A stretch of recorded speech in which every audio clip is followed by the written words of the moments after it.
Hello friends, today we're going to be looking at a great tool for students and teachers. It's a video capture tool slash screencasting tool that's free on the Chrome Web Store. So first I'll show you how you get it. Here's how you get Loom. So if you just go to Chrome Web Store Loom and you search that, your first pop-up you'll see is this 5-star rated tool. You click that, and then for you, because you haven't added it, you will have the big add to Chrome option. You'll hit add to Chrome.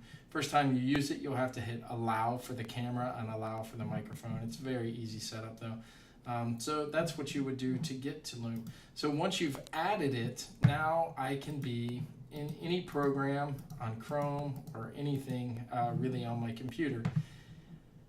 You'll see I have this extension in Chrome. It says Loom Video Recorder, Screen Webcam, and Mic. So here's how we use this. If we click on the Loom icon, I will get a pop-up that shows me I can record. Hi. So I can record using the screen and camera. And you can see this looks really giant right now on my face, so I'm going to shrink that down. You have some options of the size if you want. I can also move this around on the screen wherever I want that to show up on my screen as well before I do my recording, which is kind of handy. So this would be like if I want to record something that's up on my computer screen so that I can talk kids through and create a mini lesson, or better yet, I can let kids talk through something they've created and share a mini lesson. So this opens a lot of opportunities up when we start thinking about ways that kids can share their learning. If I wanted to record only the screen, so if I don't love my beautiful face in this circle right now, I can click screen only. That's really handy. By default, it's going to show your profile picture. It's very green, so we're going to make that disappear just by toggling this. And if those aren't showing up for you when you have Loom, you can just hit show advanced options and then that will show up. This control menu is super handy. I advise leaving it there, but if you want to get rid of it, you can. I'm going to leave it up there because that's how I like to start, pause, and stop the videos that I'm creating. So this would be a screen-only recording. There are a huge number of teachers who ask, how can I find an easy way on Chromebook for kids to be able to create videos? Well, this camera-only option is your answer. So if a kid is using this and they choose camera-only, now they've got an easy way to capture video that is so simple that any student could do it. There's no hang up with it, no tech getting in the way, if you will. So if I'm doing this, I usually would make it a nice big video. Let's pretend that I'm a teacher who's given a task involving the kids using manipulatives or using a whiteboard where they actually model something, or better yet, I've got a prop box and the kids can choose from that prop box anything that they need to help show me what they've learned. Maybe they're reenacting a story they've done. Maybe they're diving into something historical and they're going to dress up as some historical figure. I don't know.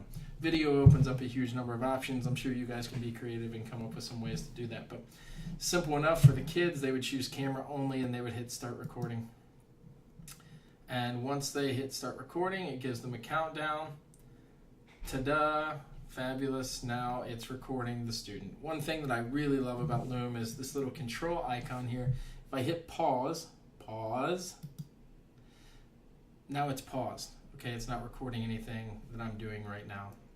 Not until I hit resume will it start recording me again. So this is great for kids who have written something in a language arts class and need to set up different scenes or different parts, or if a kid just needs to gather their thoughts so that they don't sound like a mumbling fool.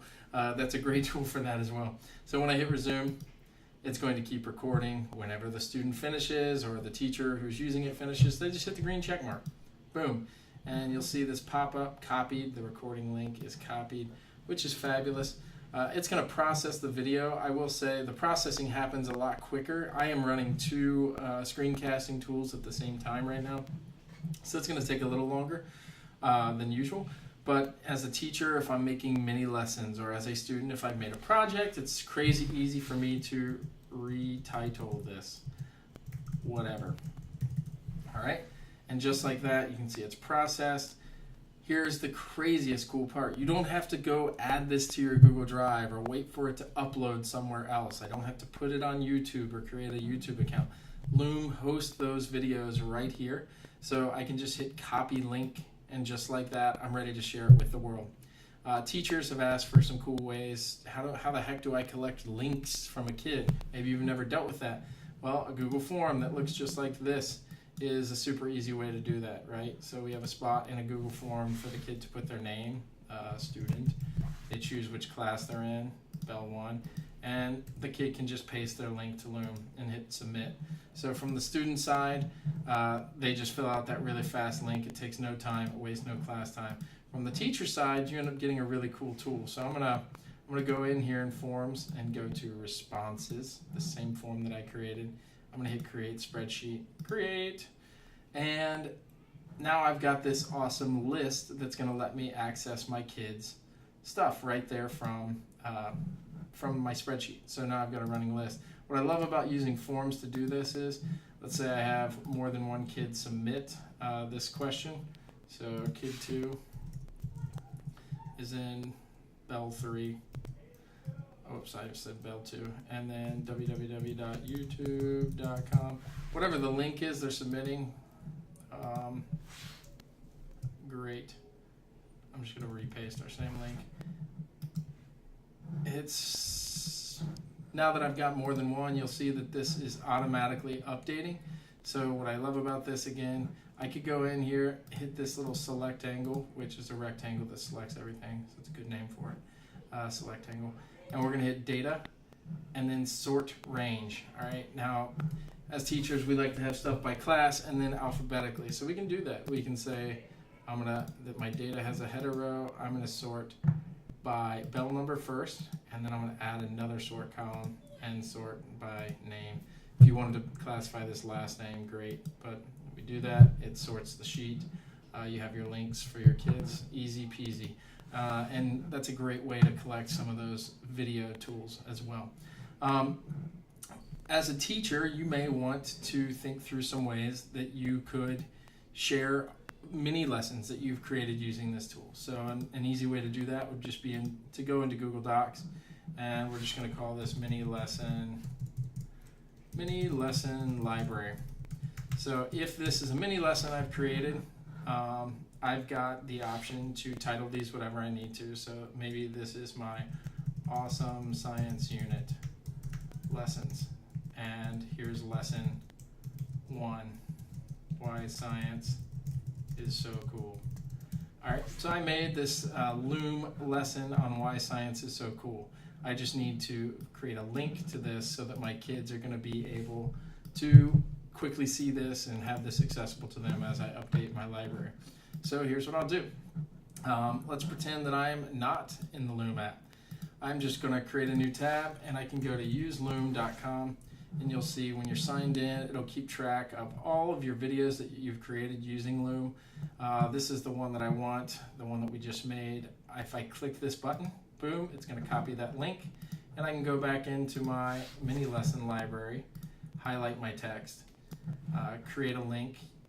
Great shortcut. If you hit Control-K on a Chromebook or Command-K on a Mac or Control-K on a PC, it'll create that link for you, and you can just paste that in. So that's the link that I copied, and you can see just like this, a kid can click in and play my video that I have created right there, which is great. So thinking through this long term, lesson 2, it might be different.